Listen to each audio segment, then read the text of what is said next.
तो दोस्तों ये है एग्जाम्पल नंबर 5 चैप्टर नंबर 3 का। यहाँ पे हमसे कहा गया graphically find whether the following pair of equations has no solution, unique solution और इनफाइनाइटली मैनी सॉल्यूशंस। ठीक है, तो वो ये दो इक्वेशन दे रखी हैं, पेयर ऑफ लीनियर इक्वेशन दे रखा है। कौन कौन सी हैं वो? ये पहली तो ये है 5x - 8y + 1 = 0।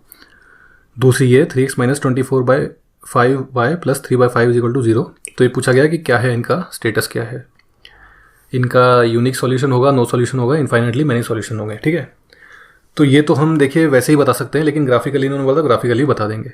ठीक है, तो पहले एक बार दोनों इक्वेशन लिख लेते हैं।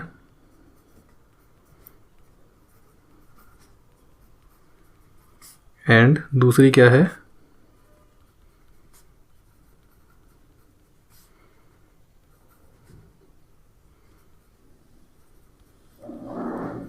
देखिए ये जो दूसरी वाली इक्वेशन है, इसको अगर मैं दोनों तरफ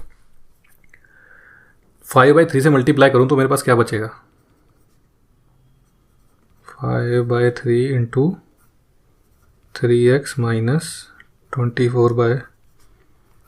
+ 3/5 = 0 इंटू 5/3। देखिए दोनों तरफ मल्टीप्लाई किया ना, तो उस तरफ भी करना पड़ेगा।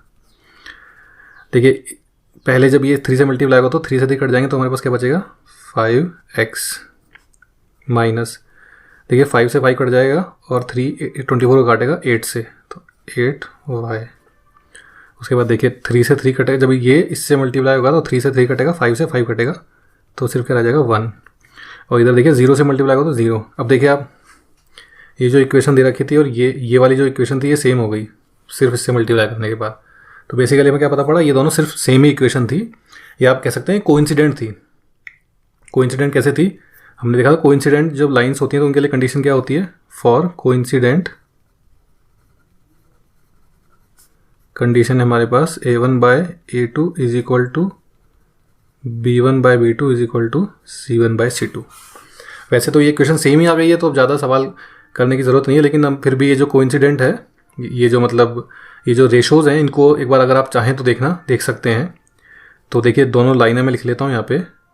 एक थी 5x - 8y + 1 = 0। दूसरी क्या थी?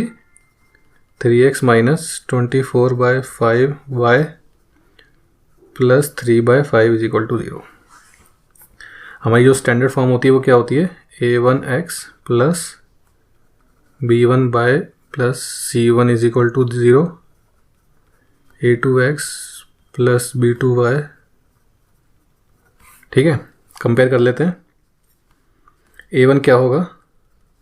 a1 5, b1 -8, c1 1। ठीक है, उसके बाद a2 3, b2 -24/5 और c2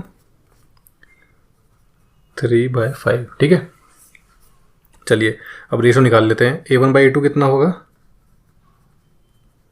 5/3। b1/b2 कितना होगा? -8 डिवाइडेड बाय -24/5। इसको हम ऐसा भी लिख सकते हैं।